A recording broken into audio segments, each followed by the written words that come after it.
नमस्कार, मी पंजाब डक. आज आहे 21 जानेवारी 2026. मी म्हटलं होतं ना 22 तारखेपासून राज्यात थोडं ढगाळ वातावरण सुरुवात होणार आहे. 21 जानेवारी आज देखील राज्यात दुपारनंतर बऱ्याच ठिकाणी ढगाळ वातावरण राहणार आहे, म्हणून हा अंदाज लक्षात घ्यायचा. 21, 22, 23, 24पर्यंत असंच राज्यामध्ये पूर्व विदर्भ, पश्चिम विदर्भ, दक्षिण महाराष्ट्र, उत्तर महाराष्ट्र, कोकणपट्टी, खानदेश सगळीकडं असं ढगाळ वातावरण राहणार आहे, म्हणून हा अंदाज सर्व शेतकऱ्यांनी लक्षात द्यायचा.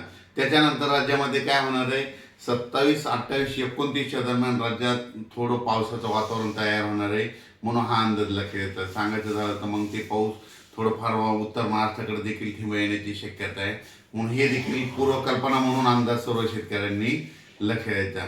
राज्यातल्या सर्व शेतकऱ्याला सांगू इच्छितो की हे ढगाळ वातावरण वेलवर्गीय पिकासाठी खूप चांगलं आहे. त्याच्यानंतर तुम्हाला एक सांगू इच्छितो की हरभऱ्याला फुलं लागण्यासाठी देखील खूप चांगलं वातावरण आहे, म्हणून हे देखील लक्षात घ्यायचं. पण ह्या वातावरणामध्ये काय होणार, ढगाळ वातावरण राहत असल्यामुळं राज्यामध्ये धुई धुकं देखील राहतं. धुई धुक्यामुळं काय होतं की द्राक्ष बाग, डाळिंब शेतकऱ्याचं अतोनात खूप नुकसान होतं, म्हणून ही अंदाज सर्व शेतकऱ्यांनी लक्षात घ्यायचा. कर्नाटक, नेपाळी जत ह्या भागातल्या शेतकऱ्याला, तंबाखू काढणाऱ्या शेतकऱ्याला सांगू इच्छितो की राज्यामध्ये आणखीन 26 तारखेपर्यंत असं ढगाळ वातावरण राहणार आहे, म्हणून हा अंदाज घ्यायचा. पण 28-29 दरम्यान राज्यात वातावरण थोडं खराब होणार आहे, बिघाड होणार आहे, म्हणून हे अंदाज सर्व तंबाखू काढणाऱ्या शेतकऱ्यांनी सर्व शेतकऱ्यांनी लक्षात घ्यायचा. वीट उत्पादकांना देखील हा अंदाज लक्षात घ्यायचा, कारण की खूप काही असा मोठा पाऊस नाही, मागे जसा आलता ना तसा तुरळक ठिकाणी कुठंतरी थेंब येणार आहेत, म्हणजे 28, 29, 30च्या दरम्यान, म्हणून हे अंदाज सर्व शेतकऱ्यांना लक्षात घ्यायचा. उत्तर महाराष्ट्रातल्या सर्व शेतकऱ्याला सांगू इच्छितो की 29-30च्या दरम्यान, 28-29-30च्या दरम्यान तुमच्याकडं थोडं जास्त खराब वातावरण होणार आहे, ढगाळ वातावरण राहणार आहे, म्हणून उत्तर महाराष्ट्रातल्या शेतकऱ्यांनी हा अंदाज लक्षात घ्यायचा.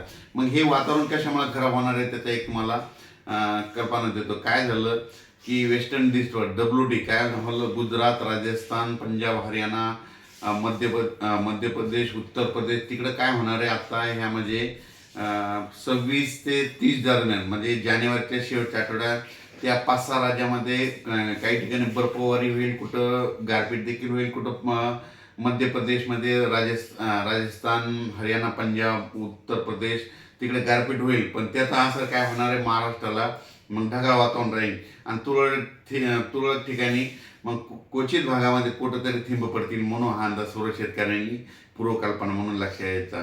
म्हणजे सांगायचं झालं तर मग फक्त महाराष्ट्रामध्ये ढगाळ वातावरण तुरळक ठिकाणी 28-29च्या दरम्यान कुठंतरी काही भागात अंशतः थिंब येण्याची शक्यता आहे, म्हणून हा अंदाज सर्व शेतकऱ्यांनी लक्षात द्यायचा. खूप काही असा सर्वदूर मोठा पाऊस नाही, फक्त मागे जशी परिस्थिती झाली होती तशीच परिस्थिती आता राहणार आहे, म्हणून हा अंदाज सर्व शेतकऱ्यांनी लक्षात घ्यावा. द्राक्ष शेतकरी, डाळिंब शेतकऱ्यांना सांगू इच्छितो की राज्यामध्ये म्हणजे आज 21च्या दुपारनंतर, म्हणजे 21 पासून ते 30 तारखेपर्यंत असं क्लाउडली म्हणजे ढगाळ वातावरण राहणार आहे, जास्त सूर्यदर्शन होणार नाही. त्याच्यामुळे तुम्ही तुमच्या फवारणीचं तुमचं नियोजन करू शकता. राज्यातल्या सर्व शेतकऱ्याला सांगू इच्छितो आज देखील उत्तर महाराष्ट्राकडे ढगाळ वातावरण राहणार आहे, पण ते ढगाळ वातावरण काय होईल, दुपारी 3-4च्या नंतर महाराष्ट्रात बऱ्याच भागात सगळीकडं असं ढगाळ वातावरण दिसेल. हे असं ढगाळ वातावरण हे जानेवारीच्या शेवटच्या आठवडाभर राहणार आहे, म्हणून हा अंदाज लक्षात येतात. मग राज्यात मग 28, 29, 30च्या दरम्यान काय होणार आहे, थोडं आणखीन याच्यापेक्षा जास्त वातावरणात बदल होणार आहे. मग ते कुठं होणार आहे, नंदुरबार जिल्हा, धुळे जिल्हा, जळगाव जिल्हा, नाशिक जिल्हा, त्याच्यानंतर अहिल्यानगर, पुणे जिल्हा, कोकणपट्टी पूर्ण, त्याच्यानंतर सातारा, सांगली, सोलापूर, कोल्हापूर ह्या पट्ट्यामध्ये काय होणार आहेत, मग थोडं जास्त ढगाळ वातावरण राहील आणि तुरळक ठिकाणी थिंब देखील 28-29च्या दरम्यान त्या पट्ट्यामध्ये येतील, म्हणून हे अंदाज त्या शेतकऱ्यांनी लक्षात घ्यावा आणि आपण आपल्या फवारणीचे नियोजन करावे. धन्यवाद.